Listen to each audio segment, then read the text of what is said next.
Welcome to DT Madness, Chronicles from the Third Life, episode 121, March 2nd, 2025.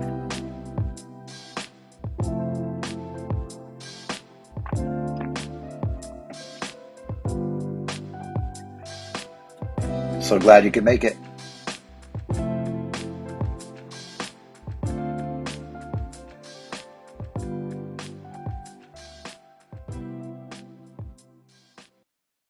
True transcendence frees us from the tyranny of I am, the idolatry of we are, and the scapegoating of they are. When all four stories are taken seriously, as the Bible shows us very well, we have a full life, fully human and fully divine. That is Richard Rohr. Welcome back to the madness as we limp along here into episode 121. There's a bunch of things I just don't know. I try to tell my students this past week that as they get older, as they get more experience, then hopefully that's what they're going to find, that there's a lot more that they don't know than that they do. Um, it's a question for me of like, what am I even doing? It, am I doing enough?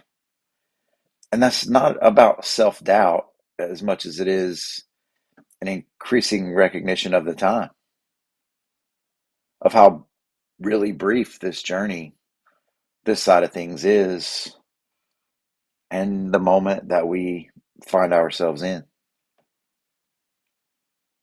So there's a bunch of things I just don't know. The podcast, I really appreciate the amazing encouragement, like the really wonderful things that some of you have said to me. It's the only reason why we're here for 121. I had no idea that some of you were even listening, and then the feedback that you gave me and the encouragement to just say what I want to say. I really do appreciate it.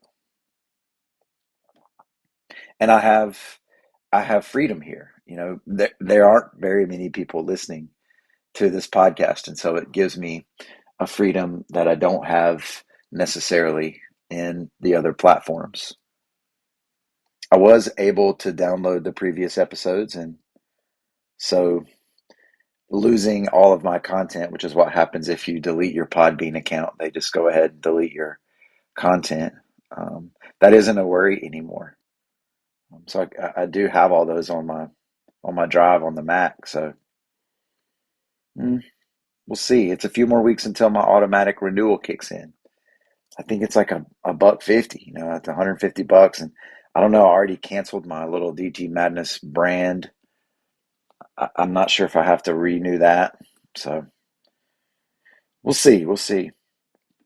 If so, like maybe some new things. You know, maybe got to add in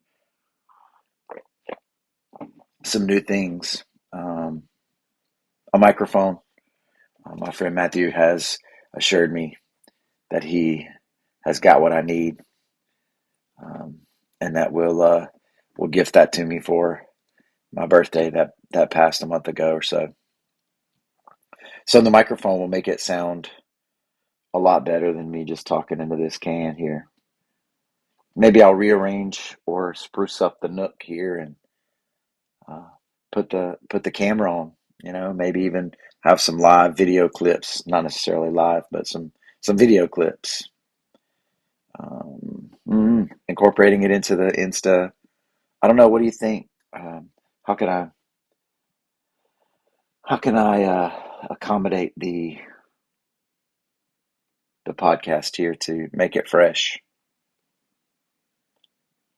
Facebook, that's pretty mild to me. I'm not really worried about that. I don't have worries about what I should and shouldn't do. I've pretty much deleted every single person in terms of following. I don't get updates from pretty much anybody on Facebook so that algorithm doesn't impact me. And I use it to inform people of mayoring, and then once in a while drop like some pictures that'll make people remember who I am just in case I do run for reelection. Instagram though is different. It can pull me in.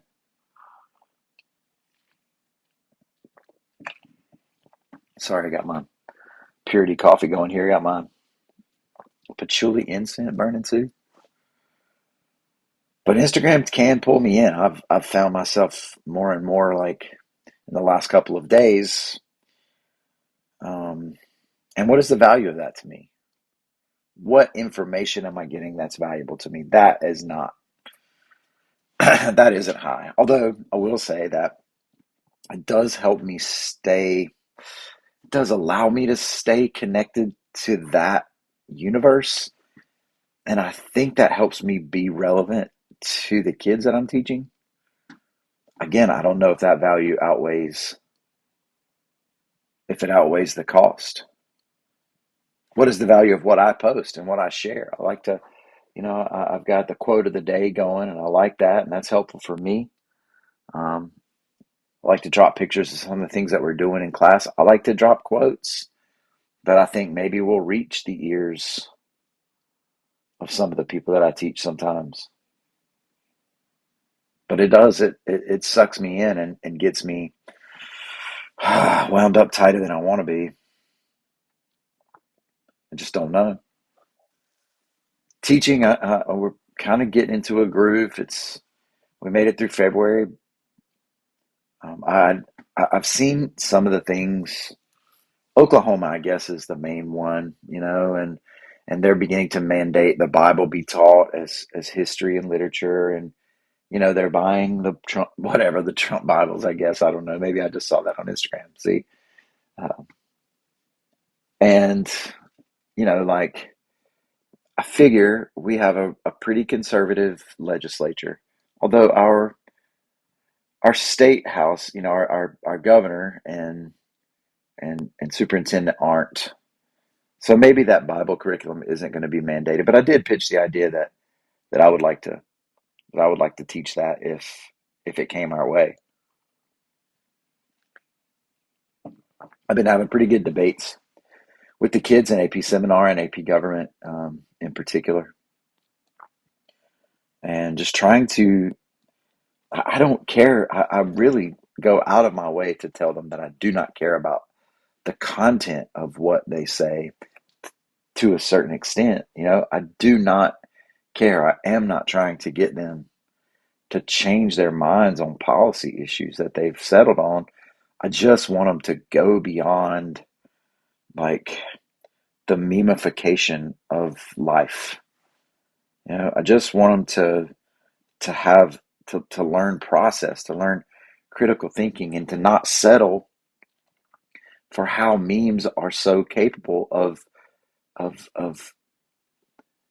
boiling hugely complex issues down into a pithy statement that then triggers your hindsight bias and your confirmation bias. Well, yeah, of course I knew that. And so everyone feels so armed and so confident in what they know, what they think they know, because of how quickly the narrative can change. And the people in charge are the best at it. They're the best. They have planted their flag on the top of that mountain. They understand how to change the narrative so quickly. The Zelensky thing, whatever. Again, I don't know. I don't know what the roots of the conflict. I've read more than most people, I bet. I've read more than most people, but I don't know the historical conflict between Russia and Ukraine. I don't understand the cultural battles that are going on there. I don't understand what minerals are there and why that land is valuable. I don't understand it. I have a decent understanding of recent history, you know, but I cannot fully take an informed stand on the overall issue. That's not what I'm talking about. But it's things like, the vice president asking President Zelensky if has he even said thank you? And that has already become a meme. It's already become a meme of Trump kind of waving off Zelensky in the Oval Office. So then it takes the it takes the tension out of the exchange. It takes the tension of not fully understanding whether that was right or wrong or should we judge and it takes the judgment out of it. And the memes make it simple and make a simple narrative out of it that makes people feel good. It does. It empowers them, even not even just taking away, it empowers. And I just want my kids to be able to at least see that that's happening, even if they can't fully resist it. And I guess I mean, because the response, that's the thing. The left tries to respond with memes. They're just not as good at it. But I would argue that the response shouldn't be that. That is not the way that is not the way that our conversation should happen in the country as humans.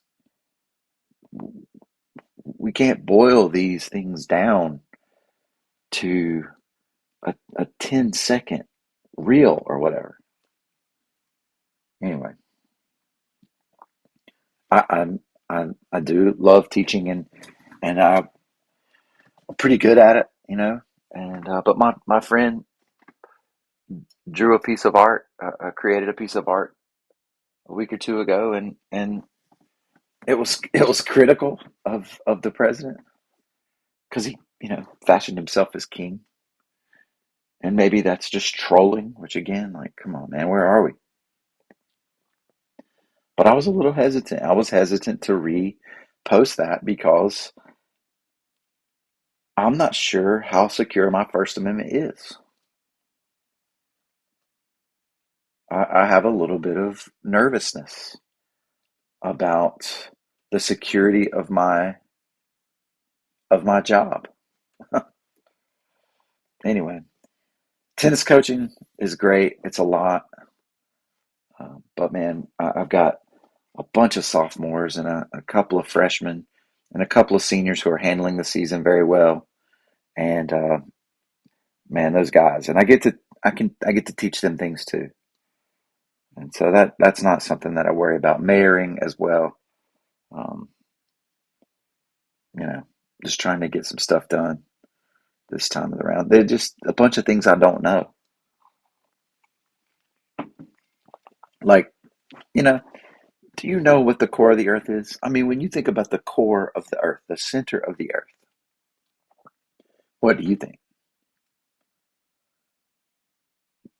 Because I just thought that maybe it was lava, or magma, whatever, hot and melty.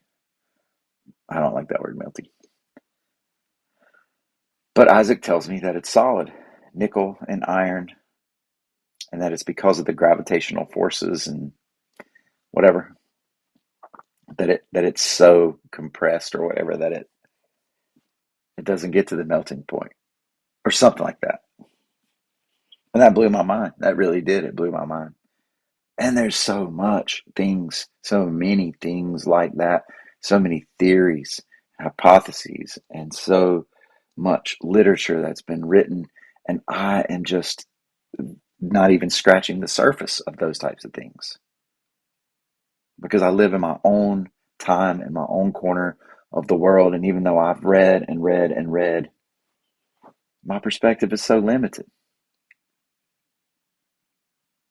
But this isn't all the things, you know, like life is still happening. February was a thing, man. Like I had the flu or whatever it was. I ain't get tested or nothing, but I was out of school for a couple of days, like it, it, here's the thing. I'll just drop this here. You could think what you want about any of this kind of stuff. But here's a stat I saw that we have now more cases of measles than we have NCAA trans athletes. about that? But yeah, I hope I don't get the measles. Um, but I did have the flu, and then the kids got it. Um, and man, so that was a couple of weeks. My dryer quit, just stopped heating. Just stopped heating. And so I was like, well, let me Google the situation. And I went and checked the breakers. I made sure the vent was unclogged, and it was, and whatever. So all the things came down to, okay, it's probably the heating element, and it's kind of old. And I'm this guy, and maybe I should get better, but I'm like, I don't want to deal with having to contact a repair person, and they're going to come out and they're going to fix the heating element. And by the time they do all that kind of stuff, it's going to be a couple $100. And so I've just like Lowe's.com got me a new dryer, and they delivered that sucker. And it was tight. And I don't like this one. I like it fine, but I don't like it as much because the door opens like from left to right, um, and not top to bottom, like not north. Um, because when it's just laying open, then you could put the clothes on it after they're dry, and then you could dry them from there. But whatever, we'll adjust. But as soon as I turned this new one on, it was running for a long time, and then I checked it, and it wasn't heating, and I'm like, what the heck? So I went outside, made sure the vent was clean again, and then checked the breakers, and the breakers were flipped. So I turned them back on, and then I started doubting myself, like, man, was it the breakers last time? And Isaac assured me, and everyone assured me, like, no, I did. I really did check them, and they weren't loose. So anyway, that was a one-time thing, just kicking it on, and so the dryer is working. It was a tight, tight squeeze getting it back in here, but I looked into getting an ice cream ninja. I'd heard about those things. You guys are well aware of my struggles with ice cream and sugary things. I will say I've been doing really well. I've been eating the Halo Top. I mean, not last night. I went to the place we have called Scoopa Doodle Doo, which has got to have a way to shorten its name. It's called Scoopa Doodle Doo, or is it Scoopty Doodle Doo? I can't remember, but we've got to come up with a name because I'm not wanting to say all of that every time. Um, so, any suggestions on how to shorten Scoop the Doodle Doo? Oh man, but I got a gift card. But overall, doing well with the just eating the Halo Top type stuff and the yogurt bars and whatever. I did I did get me some fish tickets, and me and the boys, the old 9-6 boys, are heading down to Charleston in July, for what will be our 30th, anniversary, 30th. What do you call it? Reunion tour. I'm also got myself some tickets to Austin, and I'm excited to go see my friend Anna, and see where she works. And I've never been. I've driven through Texas. I never really been to Texas though, so that's going to be cool. We went to App a week ago, I guess, and we were trying to find some places, and we ended up at Appalachian Cookie Company, and I heard so much about it, and we had already eaten bagels with cream cheese, chocolate chip cream cheese, and so we really didn't need cookies, and we really were just going for the coffee and to sit down and talk with Sam, but. Um, we got whatever. I don't know. We got four different kinds because we had to get the chocolate chip, and so then there were three of us. It was me, Sid, and Sam, um, and so we got whatever. Sam got his blueberry whatever, and we got a cheesecake one and a cookie butter one, and I forget what well, that's four. And we sampled them, and we had a good time, and the place was really cool. And then we went and we got in the car, and I was going to take Sam back to his apartment, which isn't far, and like I've got this brand new car, right? Like the 25 Camry, and I'm rolling along, and it's just like this grinding, terrible grinding, vibrating sound. I'm like, what the heck, man? It doesn't bother me too much because I know I got what the warranties, but like my car shouldn't be doing this. And then all of a sudden, Sam looks back, and the box of cookie flies off the top of the roof. I had put them up on top of the car to put my coffee down and open up the door, and I'd forgotten to pull them off, and so that was like $25, which is how much four cookies cost, by the way, worth of cookies. Well, I guess we got coffee, so maybe it was $20 worth of cookies. So that was a thing. I've been checking out myself on Zenni Optical and been trying on some new glasses. Man, I hate glasses. Maybe it's just the ones I got. I mean, I'm glad to be able to see. I really am glad to be able to see. But like, I've gotten used to having smudges on them now, and I don't like that. I don't like that. And it's just I have to take them off. Like I don't have them on right now because I'm looking at my laptop screen and I see better up close without them on. And so I've constantly taken them off, and so sensory adaptation never happens. So I feel them all the time, on the back of my ears and on the bridge of my nose, and it just drives me insane. And so I'm thinking, you know what? I used to wear my Oakley sunglasses all the time, and that never did bother me. So what is the difference in material? What is the difference in design? Whatever. So I've been trying to look on Zenni Optical for some $20 pairs, see if I can't come up with some version that are. Whew, I know I'm weak. I'm weak. I got to give the state of the town for Boiling Springs, and in it, I talked about the relationship that we have with Gardner Webb, and because the president of the university, the former president of the university, Dr. Downs, announced that he was leaving, and he announced he was leaving by June 30th, but then he took off, and that's wonderful. Because this is the guy that came in and then fired my dad, and I thought I had dealt with it. He was a real jerk, man. He was a real jerk. Like, the, anyway, we tried and we tried. We really did.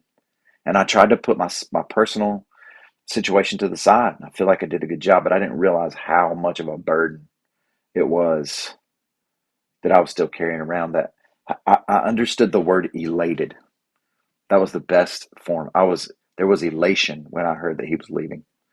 And I'm so glad to be able to work with the new interim president who I already have a good relationship with, and the dean of students. And I'm already working on getting the student government from Gardner Webb hooked up with the student government at Crest to come and sit down with the town council and let's really try to build bridges. So I'm excited about that. I've been watching some TV. When I had the flu type thing, I watched a whole bunch of Silo. I guess we were out for some ice and snow type things too. So I was at home a lot. So I watched this show called Silo. And the only reason why is because I'm caught up on Severance. And dude, I don't know if y'all are alive when was that? When was Lost? I don't know. I don't know if you watched Lost when Lost was happening. Lost was the show. And then it just kind of petered out and really was disappointing. I didn't hate the ending of Lost as much as some people, but it didn't land. And I hope Severance does because Severance is just absolutely, I tell you, it's the cinematography of the whole thing. It really is like I mean, the storyline is phenomenal and the acting is phenomenal and like whatever, all of it is so good. The soundtrack, whatever, the concept, but the way that the cinematography of the whole thing is just absolutely marvelous. I can't wait. Three more episodes, and then um, season two will be over. We've been watching West Wing from the '90s. It's top three. It's top three. What a show, what a show that demonstrates how people can have different views, but we can reach for, what did Lincoln say? Our better angels, man. Like, why do we accept ignorance as our default? Hmm. I've been reading the new Oprah book club came out, and it was called Dream State, and man, it was it was so good, so many layers. It just keeps digging down. So good. I'm reading Life Worth Living still. I picked up I can't remember. It's about these guys climbing this mountain. Is it in here? Well, I can't remember. I'll have to tell you next time. It's about these guys climbing this mountain in the 1970s or 1980s. And like the Himalayas. That's kind of a letdown. But I did sign up. I pre-signed up for a library card because I'm like, man, I'm spending too much money on books. I love books, and if I had it my way, I would create that bookstore. You know, I need some. I need some of you to work for me. Come help me organize my little bookstore with the fish tunes playing in the background or whatever jazz we want to get going. And yeah, but I haven't gone to get my library card yet. But I thought, you know what? Let me try to start just checking out some books and see. Anyway, but welcome to the Church of Six. You know, welcome to the Church of Six. Somebody asked me a week or two ago, like, where do we even start? And it took me a minute to recognize that it starts with you. It does. It starts with me. And it's people who are in the church, who are in churches especially that are dominated by this like MAGA macho shamelessness, like I don't aggressive, I don't care about other people, but somehow I justify it as this is Christian kind of mentality that dominates a lot of the local church establishments. But there are people in there who aren't like that. There are people who are serving other people, who really do consider others better than themselves, who really would not only give you, you know,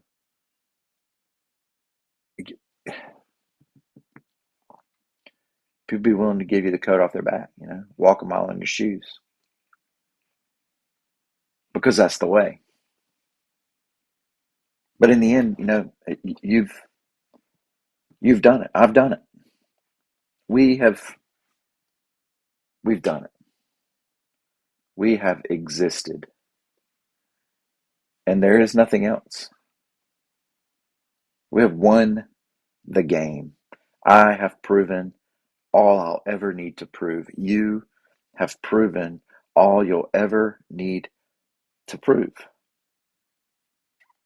At first, I thought about this as though, you know what, I'm 47. I can look back on all the things that I have done, negative and positive and whatever, and I can say, you know what, everything else from here is just icing.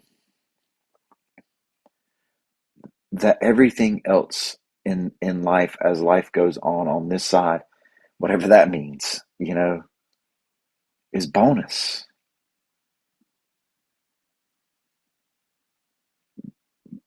But that thought didn't last very long, because all the things that I have done, or whatever is past and whatever is future and negative and positive and all that, that's bogus. The real victory is now. The real victory is this moment, this existence. And beyond that, all else is icing. It, we've won the game. You exist. And because you exist, I freaking love you, man.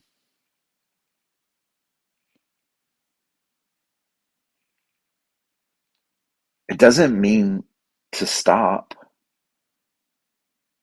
On the contrary, it's a freedom, an ultimate freedom to continue, to explore the answers, or better yet, the questions, to go to the concerts and reflect on your own practice and enhance the practice of others, to break the dreadful spell of others, and even though they've hurt you, to wish them well, as Sierra Farrell says. Fight for justice, fight for mercy. Read the books that make you happy and inspired and maybe even a little bit shaken. Ponder. Eat some cookies and do your best to treat your body with kindness. Be aware of your own appearance and Do what you like, not out of worry about others' perceptions, but out of your own style.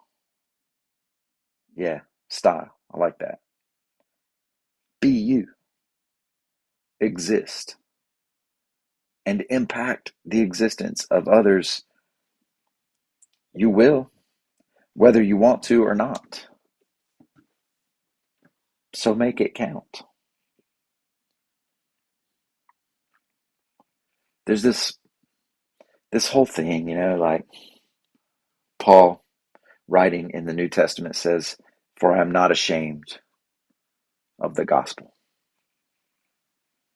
And many different sides, many different factions of belief and life can lay hold to that and say that what they're doing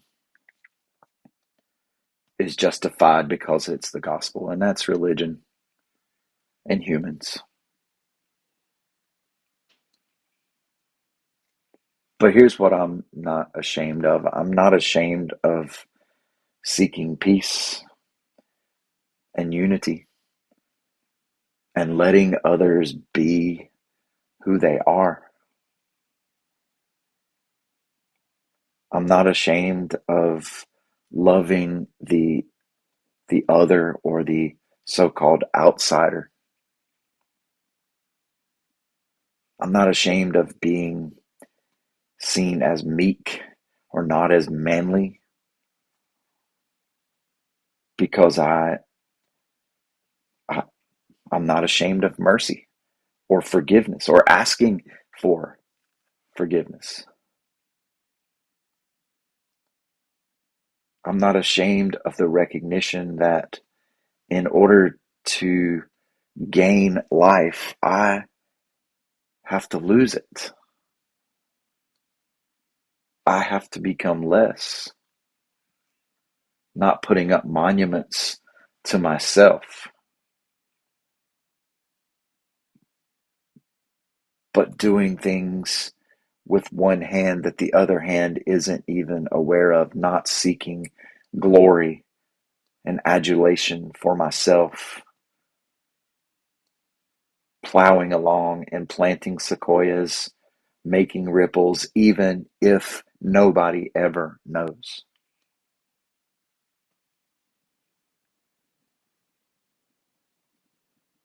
That I'm not ashamed of.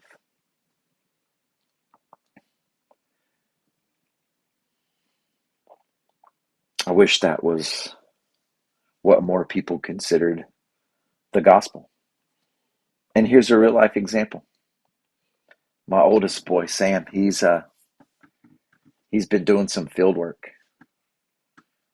What that means is he's going to be an elementary school teacher, and so he's been going to a school through App State, and he's been working with the kindergarten class. And there's a kid named Lance. Lance has got a lot of things going on. Lance just lives with his grandpa. A lot of developmental type and educational progress issues.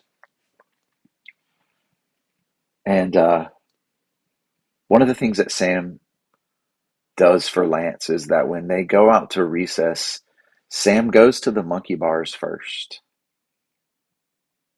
and taps the monkey bars before Lance gets on to make sure that all of the static electricity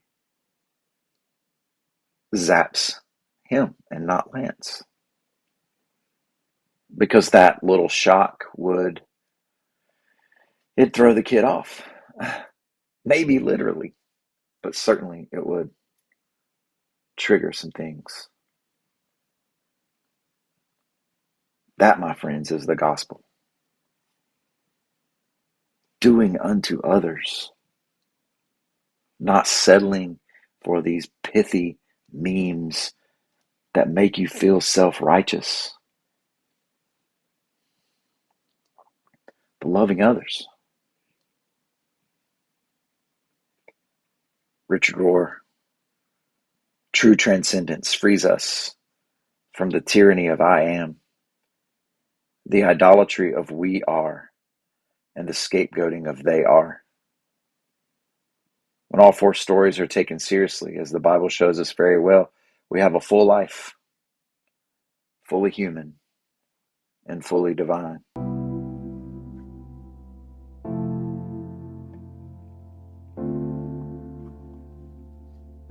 It's a bunch of stuff I don't know, y'all. Working on it. No sponsor list. No brought to you by. You guys know. Let me know. Let me know how to move forward. Maybe there is no change. Maybe I just need the microphone to make it clearer. I appreciate you. I really do. May the March winds blow all your troubles away. Peace, my friends.